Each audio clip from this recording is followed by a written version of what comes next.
आपका स्वागत है साहित्यिक पाखी यूट्यूब चैनल पर।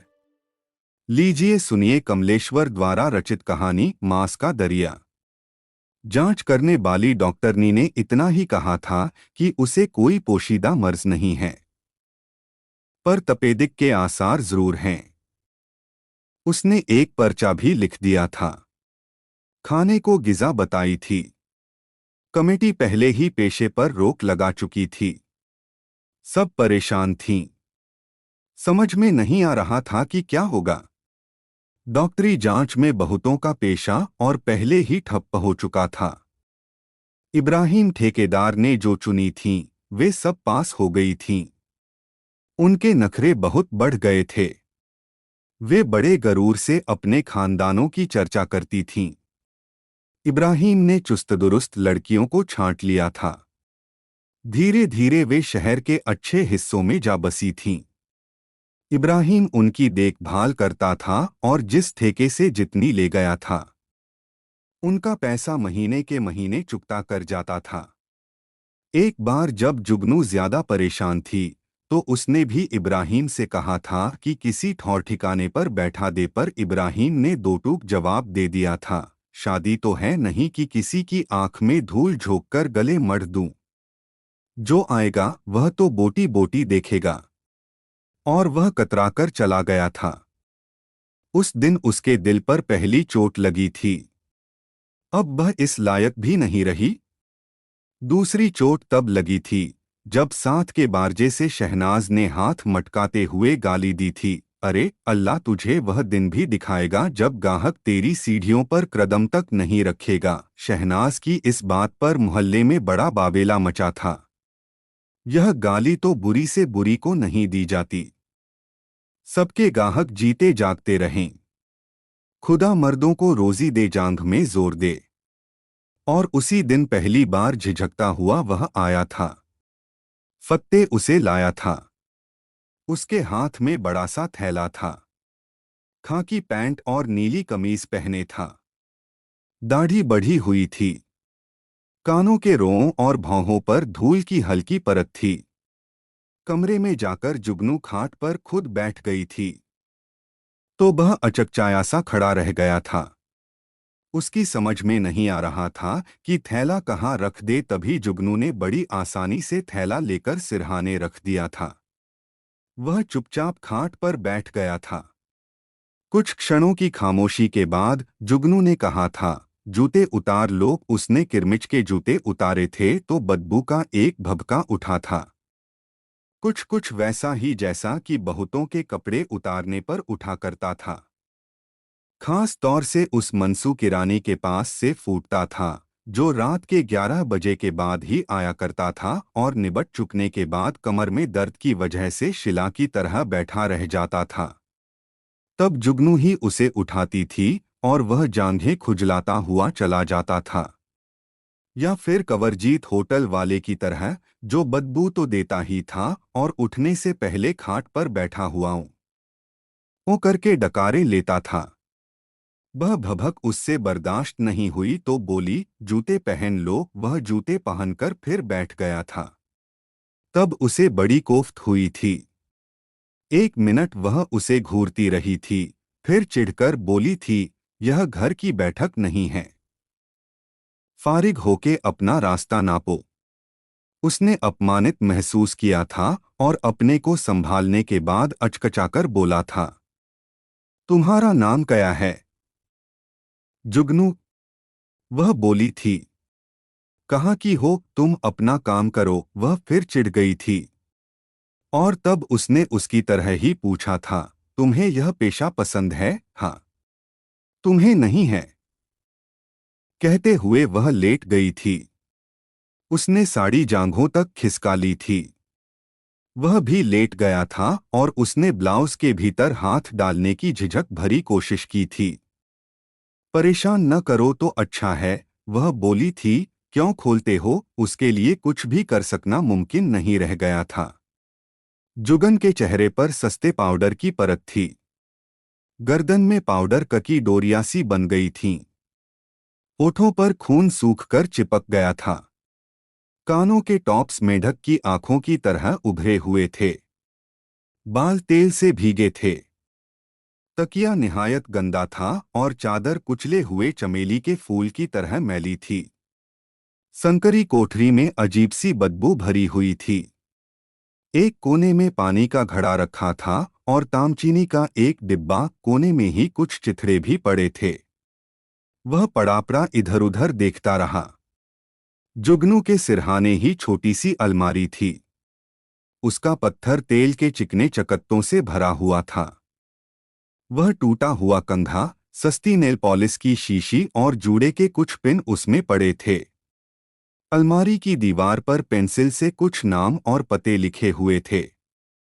सिनेमा के गीतों की कुछ किताबें एक कोने में रखी थीं। उन्हीं के पास मरे सांपों की तरह चुटीले पड़े थे। देखते देखते उसके मन में गिजगिजाहट भर गई थी। आसरे के लिए उसने जुगनू की जांघ पर हाथ रख लिया था। जांघ बासी मछली की तरह पुली पुली और खद्दर की तरह खुरदरी थी। जुगनू के खुले हुए आधे तन से मावे की महक आ रही थी। उसने हाथ हटाया तो जांघों के नीचे चादर पर आ गया था। उसे लगा जैसे चादर भीगी हुई हो। यही कमाई का वक्त होता है। इतने में तो चार खुश हो गए होते, जुगनू ने कहा और दोनों बाहों में कसकर उसे भींच लिया था। और जब वह उठकर बैठा तो जुगनू ने मजाक मजाक में उसका थैला खोल लिया था। बहुत रुपया भरकर चलते हो। उसे लगा कि शायद वह मजाक में एकाध रुपया और हथियाना चाहती है। तब उसने जुगनू को पहली बार गौर से देखा था और चुपचाप चला गया था। जब भी जुगनू बाजार से निकलती तो सिर पर पल्ला डालकर। वह इतनी छिछोरी भी नहीं थी कि कोई फप्ती कसता। सब उसे ऐसे देखते थे जैसे उस पर उनका समान अधिकार हो। वह रास्ता चलते कनखियों से उन लोगों को जरूर देख लेती थी जिन्हें वह अच्छी तरह पहचानती थी और जो उसके मर्दों की तरह उसके पास आते जाते थे। तभी एक दिन वह दिखाई पड़ा था, वही थैले वाला आदमी। एक इमारत की पहली मंजिल के बारजे पर कोहनियां टेके वह बीड़ी पी रहा था। वही कमीज पहने था। इमारत पर लाल झंडा लगा हुआ था जिसकी छाया उसके कंधों पर कांप रही थी। टूटी हुई चप्पल जुड़वाने के लिए वह वहीं रुक गई थी। वह शायद भीतर चला गया था। रात को वह आया था। उसको आंखों में पहचान थी। इस बार वह सकुचा नहीं रहा था। खाट पर बैठे बैठे जुगनू ने उससे पूछा था, तुम क्या काम करते हो? कुछ नहीं, वह बोला था, मजदूरों में काम करता हूं। हमारा भी कुछ काम कर दिया करो। हम भी मजदूर हैं, जुगनू ने मजाक किया था।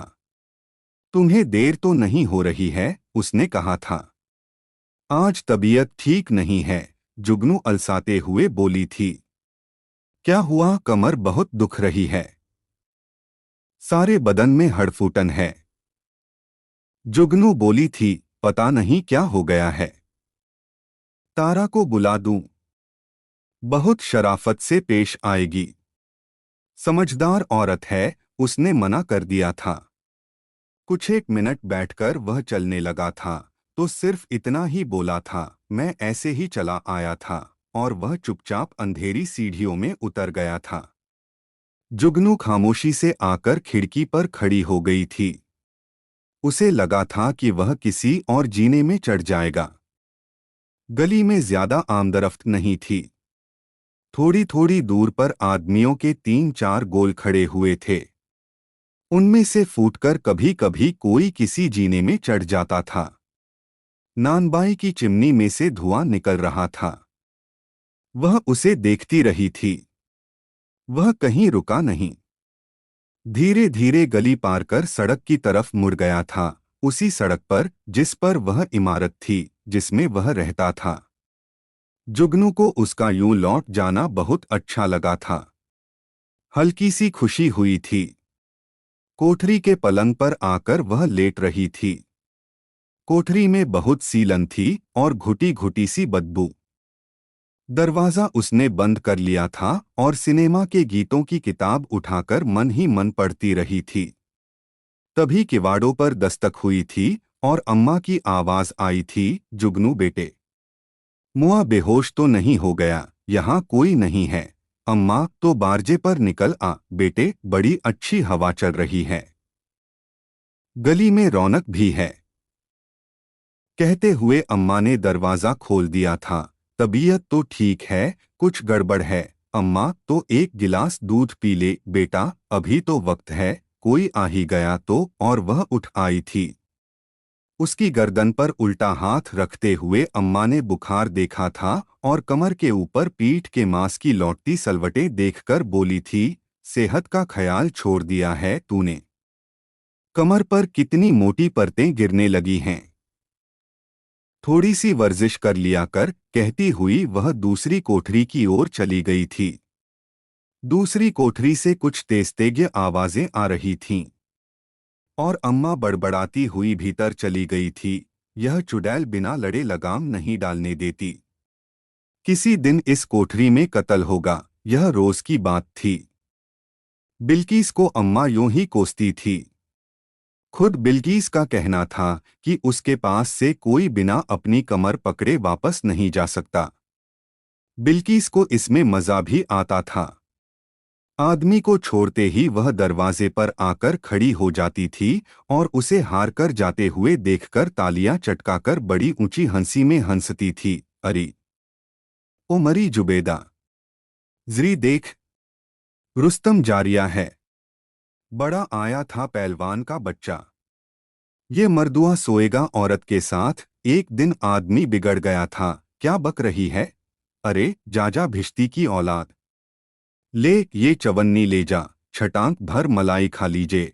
और वह आदमी बहुत अपमानित सा सीढ़ियां उतर गया था।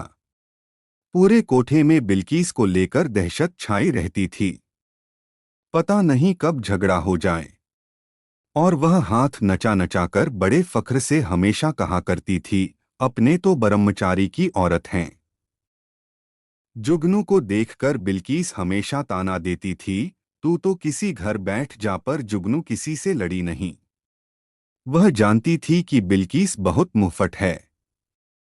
अम्मा तक को नहीं धर गांठती। और अम्मा थी कि सबके तन बदन का ख्याल रखती थी। बदन चुस्त दुरुस्त रखने के लिए वह हमेशा चीखती ही रहती थी, भैंस की तरह फैलती ही जा रही है। साटन की पेटीकोट पहनाकर, आलू खाना बंद कर कलमुंही पेट पर ढलान आते ही वह जुबेदा के लिए भीतर बक्से में से पेटी निकाल लाई थी। दिन में इसे बांधा कर, चाय पीना कम कर। और उसने जीन की हर नाप की अंगियां लाकर रख दी थीं। उसे बस एक ही फिक्र रहती थी, मेरा बस चले तो उम्र रोक दूं तुम लोगों के लिए। दोपहर में अम्मा बड़े प्यार से कभी किसी के बाल साफ करने बैठ जाती, कभी शाम के लिए साड़ियों पर इस्त्री करती और बसंत के दिन तो वह सबके लिए बसंती जोड़ा रंगती थी। फत्ते के लिए रुमाल रंगना भी न भूलती। ईद, बकरीद, होली, दिवाली बड़े हौसले से मनाती और कभी कभी कमला की याद करके डबडबाई आंखों से कहती, उस जैसी लड़की तो 1000 कोखें नहीं जन्म पाएंगी। खुदा ने क्या खूबसूरती बख्शी थी, हाथ लगाते मैली होती थी।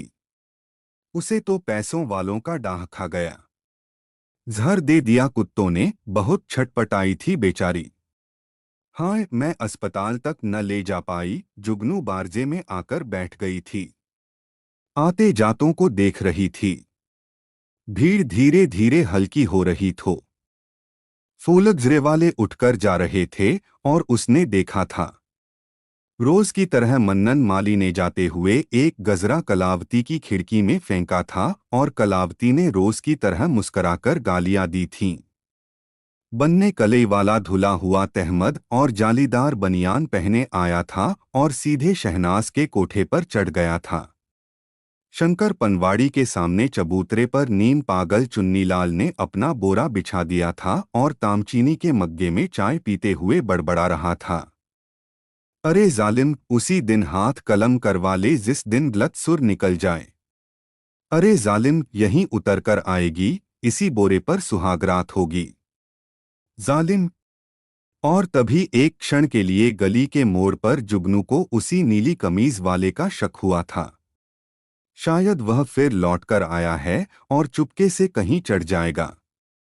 पर वह उसका भ्रम था। वह नहीं था, कोई और आदमी था। फिर बहुत दिन बाद वह लौटा था और जुगनू की कोठरी में आते ही घर की तरह खाट पर पसर गया था। लेकिन जूते उतारने की फिर भी उसकी हिम्मत नहीं हुई थी। तुम अपना नाम तो बता दो, जुगनू ने बगल में लेटते हुए पूछा था। मृदनलाल। क्यों? ऐसा ही, यहाँ नहीं थे, जेल में था। गिरफ्तारियां हो गई थीं। उसी में चला गया था। हड़ताल चल रही थी न, मालिकों ने बंद करवा दिया था। बड़ी मुश्किल से रिहाई हुई। इस हड़ताल वड़ताल से कुछ होता भी है? काहे को की थी? बगैर नोटिस छंटनी हुई थी। तुम्हारी समझ में नहीं आएगा। और भी बहुत से मसले थे। जूते उतार लूं? मदनलाल ने बहुत सकुचाते हुए कहा था। उतार लो। और किरमिच के जूतों और पसीने से सने हुए पैरों से जो भभक निकली थी, उससे जुगनू को कोई खास परेशानी नहीं हुई थी। धीरे धीरे जैसे बूही उसके चारों ओर समा गई थी और फिर उसके बदन में भर गई थी। मदनलाल तो चला गया था, पर उसकी वह गंध रह गई थी। और उन्हीं दिनों सब पेशेवालियों को डॉक्टरी जांच के लिए हाजिर होना पड़ा था और डॉक्टरनी ने इतना ही कहा था कि कोई पेशोदा मर्ज नहीं है, पर तपेदिक के आसार जरूर हैं। देखते देखते उसकी खांसी बढ़ गई थी। बुखार रहने लगा था। अम्मा अस्पताल ले जाकर दिखा आई थी, पर रोग थमने में नहीं आ रहा था। धीरे धीरे वह काम लायक नहीं रह गई थी।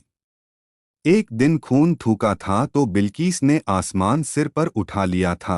अरे, इसे डलवाओ कहीं बाहर, हमें मरना है, तो अम्मा ने उसे डांटा था। पर भीतर से वह भी बदल गई थी। तरह तरह से उसने जुगनू को समझाया था कि वह अपनी सेहत की खातिर कहीं और चली जाए। जरूरत के लिए 150 रुपये भी ले जाए, इस तरह लापरवाही न करे। पर जुगनू की समझ में नहीं आता था कि वह कहाँ चली जाए। पैसा भी पास नहीं था और 100-200 से कितने दिन कट सकते थे। आखिर हारकर वह तपेदिक अस्पताल में भर्ती हो गई थी। धीरे धीरे अम्मा का दिया और अपने पास का सारा रुपया खत्म हो गया था। 4 महीने लगातार उसे सेनेटोरियम में रहना पड़ा था। उसके बाद भी छुट्टी नहीं मिली थी। हाँ, कहीं थोड़ी बहुत देर के लिए आने जाने पर रोक नहीं थी। वहां से निकलकर वह 2-4 बार अम्मा के पास आई थी तो अम्मा ने कहा था, किसी को बताना मत, बेटे की कहा थी। मैंने तो यही कहा है कि रामपुर चली गई है अपनी बहन के पास, कुछ दिनों में वापस आ जाएगी। पर मुआ दारोगा बहुत परेशान करता था। उसे शक है कि यहीं कहीं बैठने लगी है। अम्मा की आंखों में अपनापन पाकर उसे बड़ा सहारा सा मिला था और अम्मा उसकी हालत देख देख कर दुखी होती रही थी। सचमुच जुगनू का बदन झुलस सा गया था। बाल बहुत झीने हो गए थे और चेहरे की सुर्खी गायब हो गई थी। जुगनू जब भी शीशे में अपने को देखती तो घबरा उठती थी। अब क्या होगा? कैसे बीतेगी यह पहाड़ सी बीमार जिंदगी? सहारा कोई और सहारा भी तो नहीं, कोई हुनर भी नहीं। पेशे पर रोक लग जाने के बावजूद कई नई लड़कियां लखनऊ बनारस से आ गई थीं और उन्होंने बाजार बिगाड़ रखा था। सुना था शहनाज की हालत भी खराब हो गई थी और कलावती भूखों मरने की हालत में पहुंच गई थी। यह सब सुन जानकर जुगनू का दिल घबराने लगा था। चलने से पहले उसने अम्मा से कुछ रुपए मांगे थे तो वह अपना रोना रोने लगी और तंगहाली का बयान करने लगी थी। उसकी हालत भी खस्ता थी और वहां से सेनेटोरियम लौटते हुए उसने उन सबकी ओर आसरे से भरी नजरें डाली थीं जिन्हें वह जानती थी, जो उफनती जवानी के दिनों में उसके पास आते जाते रहे थे। मनसू किरानी को दुकान पर बैठा देखकर जुगनू के मन में नफरत सी भर आई थी। उसका कमर पकड़ बैठ जाना और फिर जांघें खुजलाते हुए कोठरी से जैसे तैसे जाना। कंवरजीत होटल वाला मैला पाजामा पहने नोट गिन रहा था। उठने से पहले हमेशा ओं की डकारे लेता था तो जुगनू का मन मिचलाने लगता था। जुगनू ने औरों को भी देखा था जिनसे थोड़ी बहुत भी मेल मुलाकात रही थी सेनेटोरियम में, और बहुत दिन रुकना नहीं हुआ। आखिर आना तो था ही, पर वह सभी की शुक्रगुजार थी कि उन्होंने मुसीबत और तकलीफ के दिनों में आंखें नहीं पलटी थीं। और जो कुछ उसने जिससे लिया था उसे नुस्खे के पीछे ही नोट कर लिया था। इतने दिनों में काफी कर्जा चढ़ गया था। कंवरजीत होटल वाले ने बड़ा एहसान जताकर 47 रुपए दिए थे। मनसू ने उतना एहसान तो नहीं जताया था, पर रुपए जल्दी से जल्दी लौटा देने की बात ले ली थी। 47 रुपए से जैसे उसका कारोबार ठप्प हुआ जा रहा था। संतराम फिटर ने 20 दिए थे और चलते चलते बड़ा गंदा मजाक किया था। सूद में एक रात ठीक है न, पर उस गंदे मजाक से उसे लगा था कि आदमी की आंख अभी उस पर टिकती है। बदन गयाबीता नहीं हुआ है जितना शायद वह समझ रही थी। तंगी के उन दिनों में उसने एक रोज मदनलाल से मिलकर भी 30 रुपए ले लिए थे। उसने बस यही कहा था, ये चंदे के रुपए हैं, जल्दी दे दोगी तो ठीक रहेगा, मेरे पास भी इतना नहीं होता कि भर सकूं। पर उस बात में निहायत बेचारगी थी। बहुत मजबूरी में उसने कहा था, और साथ ही यह भी कहा था कि उसे जुगनू गलत न समझे। उसकी उतनी औकात नहीं। और वह बिना कुछ और बोले पार्टी के दफ्तर में चला गया था। जरूरत की वजह से दिल पर पत्थर रखकर जुगनू ने रुपए ले लिए थे, पर तकलीफ भी हुई थी। और अब जब से वह सेनेटोरियम से लौटी थी तो पुलिस वाले अलग परेशान कर रहे थे। 7 महीने का पैसा उन्हें नहीं मिला था। इस कोठे पर उन्होंने सबसे अलग अलग रकम बांध रखी थी। लौटकर आने के बाद वह भीतर ही भीतर बड़ी कमजोरी सी महसूस करती थी। बदन अब उतना झेल नहीं पाता था। कोई ज्यादा छेड़ता छाड़ता तो हल्की खांसी आने लगती थी और 5-5, 7-7 मिनट के भीतर ही दम फूलने लगता। और लोग थे कि सीने पर ही सारा वजन रख देते थे। रहकर अब वैसी ही उलझन होती थी जैसी कि शुरू शुरू में हुआ करती थी, और उसे लगता था कि उसने यह सब जैसे अब पहली बार ही शुरू किया हो। बालों की एक पुरानी चोटी वह 7 रुपए में कलावती से खरीद लाई थी और छातियों पर भी कप्स लगाने लगी थी। हर बार उन्हें निकालने और लगाने में बड़ी उलझन भी होती थी। कलफ लगी धोतियां पहनने से उसे हमेशा चिढ़ रही थी, पर अब कलफ लगी ही पहनती थी। बदन गुदाज लगता था। इतना सब करने के बावजूद आमदनी काफी नहीं थी। कोई कोई रात तो खाली ही चली जाती थी। और अपनी कोठरी में अकेले लेटे हुए वह बहुत घबराती थी। यह पहाड़ सी जिंदगी, दिन दिन टूटता हुआ शरीर, नपुंसक लोगों से उसे बेहद परेशानी होती थी। वे हद से ज्यादा परेशान करते थे। बोटी बोटी टटोलते रहते थे और जोश आने के इंतजार में बहुत सताते थे। चट औचट हाथ डालते थे और तरह तरह की गंदी फरमाइशें करते थे। इससे अच्छे तो वे थे, भरी बंदूक की तरह आते थे और अपना काम करके चलते बनते थे। न बकवास करते, न ज्यादा सताते थे। पर आमदनी इतनी भी नहीं थी कि गुजारा हो जाए। कर्जा उतरने में नहीं आता था। नुस्खे के पीछे सबके रुपए नोट कर रखे थे, पर उन्हें चुकाने लायक पैसा कभी हाथ में नहीं आता था। आखिर और कोई तरीका नहीं रह गया था। जांघ के जोड़ पर निकला फोड़ा दिखाने के लिए जुगनू जब जर्राह के पास जा रही थी तो रास्ते में मनसू ने टोक दिया था, बहुत दिन हो गए, अब तो धंधा भी चल रहा है। चलते चलते वे एक तरफ को आ गए थे। तब बहुत मजबूरी में उसने मनसू से कहा था, एक पैसा नहीं बचता, क्या करूं। तुमने तो आना जाना भी छोड़ दिया है, हमने तो गंगाजली उठा ली है।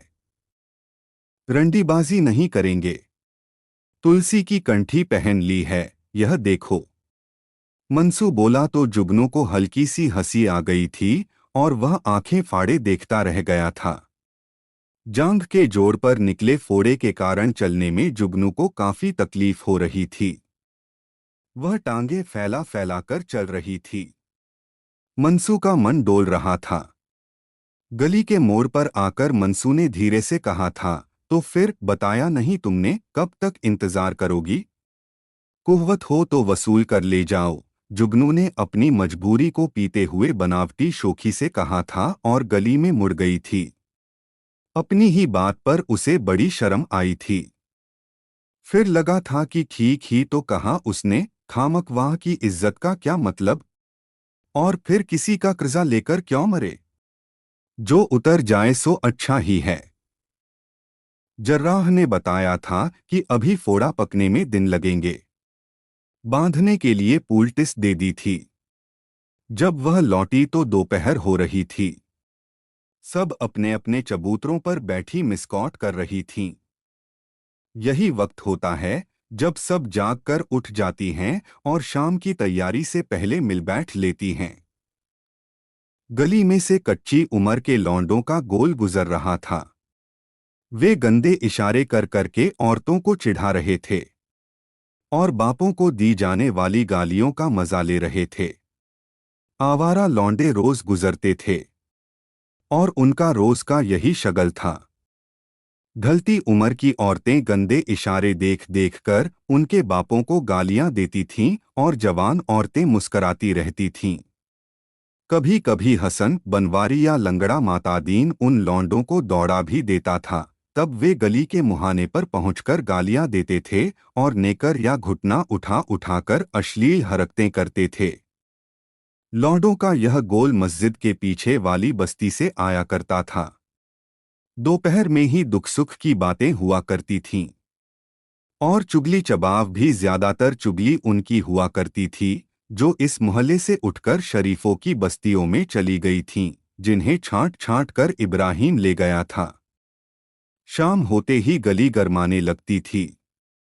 फूलहार वाले आ जाते थे। पनवाड़ियों की दुकानें सज जाती और गफूर की दुकान पर आकर एक पुलिस वाला बैठ जाता था। उसके बैठते ही गफूर खुलेआम बोतलें बेचना शुरू कर देता था। जुगनू शाम को पुल्टिस हटा देती थी और बड़े बेमन से सिंगार करके बैठ जाती थी। फोड़ा गांठ बनकर रह गया था। दर्द बहुत करता था। फिर भी वह जैसे तैसे एक आध को खुश कर ही देती थी। बारजे पर बैठे बैठे जब वह सोच में डूब जाती और बेसहारा पहाड़ सी जिंदगी सामने फैल जाती, तब बहुत घबराती थी। आखिर क्या होगा? वह तो दाने दाने को मोहताज हो जाएगी। लंगड़ी घोड़ी की जिंदगी वह कैसे जी पाएगी?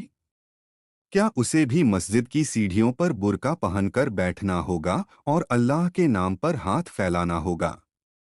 अख्तरी की तरह, बिहब्बो और चंपा की तरह। जी जब बहुत घबराता तो वह जहर खाने की बात सोचती या डूब मरने की। सैकड़ों मर्द आए और गए, पर कोई एक ऐसा नहीं जिसकी परछाई तले उम्र कट जाए। जरा ज्यादा जान पहचान तो उन्हीं से थी जिनसे रुपए लिए थे, पर आसरा वहां भी नहीं था। किसका क्या भरोसा, कौन कहाँ चला जाए? उम्र के साथ सब लौट जाते हैं। जहां बाल बच्चे बड़े हुए कि उनका आना जाना बंद। जहां उम्र ढली कि आदमी ने दूसरा शौक और शगल खोजा, तब कौन आएगा? पुरानी पहचानी शक्लें भी नहीं दिखाई देंगी। तब कितना अजीब और अकेला लगेगा। बीते हुए वक्त में बैठकर जीना कितना तकलीफदेह होगा। पिछले दिनों में उसे बस यही एक तस्कीन मिली है कि सभी कर्जदार अपना पैसा वसूलने के लिए उसके पास आते रहे हैं। उसे उम्मीद थी कि मनसू जरूर आएगा, वह अपना पैसा जरूर वसूल करेगा। और बस आया था। मनसू के बदन से वैसा ही भभका उठा था और वह आया भी 11 के बाद ही था और निबट जाने के बाद कमर पकड़कर बैठ गया था। जुगनू भी मस्त पड़ी हुई थी। फोड़े पर दबाव पड़ने की वजह से वह बिलबिला उठी थी और उसकी हिम्मत नहीं हो रही थी कि मनसू को उठाकर दरवाजे तक पहुंचाए ताकि वह हमेशा की तरह जांघें खुजलाता हुआ चला जाए। मनसू की अकड़ी कमर जब कुछ ढीली पड़ी तो बोला था, याद रखना। जुगनू ने अच्छा कहा था और मनसू को सहारा देकर उठा दिया था। रात काफी हो गई थी। वह वहीं पड़ी पड़ी कोठरी की दीवारों को देखती रही थी, पर उनमें देखने को कुछ भी नहीं था। मटमैली भद्दी दीवारें जिन पर कभी उसने रद्दी रिसालों से काट काट कर फिल्मी सितारों की तस्वीरें चिपकाई थीं। कोने में कील पर एक डोरी में पुरानी चूड़ियों का लच्छा लटक रहा था और दीवार की किनारी के सहारे नेल पॉलिश की खाली शीशी पड़ी थी। खाट के नीचे गूदड़ था और टीन का बक्सा, बक्से में 12 बरस पहले का एक पर्चा पड़ा हुआ है जिसके हरूफ भी उड़ गए हैं। अब उस पर्चे का कोई मतलब नहीं रह गया है। मसविदा मुर्दा हो चुका है। और अब कौन जाता है वापस और कौन बुलाता है वापस। जिंदगियों के बीच से वक्त का दरिया किनारे काटता हुआ निकल गया है। कहीं कोई नहीं है, कोई कहीं नहीं है। सुबह उठी तो बदन टूट रहा था। फोड़े में बहुत दर्द था। जांघ का जोड़ फटा जा रहा था। उसने फिर पुलटिस बांध ली थी और शाम को जैसे तैसे तैयार हो गई थी। कोठरी में जाकर सबका हिसाब जोड़ने लगी थी। अलमारी की दीवार पर उसने निशान लगा रखे थे कि कौन कितनी मर्तबा आया था और कितने रुपए पट गए थे। संतराम फिटर सचमुच बहुत बदतमीजी से पेश आया था। 20 रुपए के बदले में वह 4 बार हो गया था और 5वीं बार जब जाने लगा था तो जुगनू ने बहुत आहिस्ता से कहा था, यूं ही जा रहे हो क्यों? संतराम की निगाहों में शैतानी थी। रुपया तो पिछली बार ही पट गया था, उसने बहुत झिझकते हुए पर साफ साफ कहा था।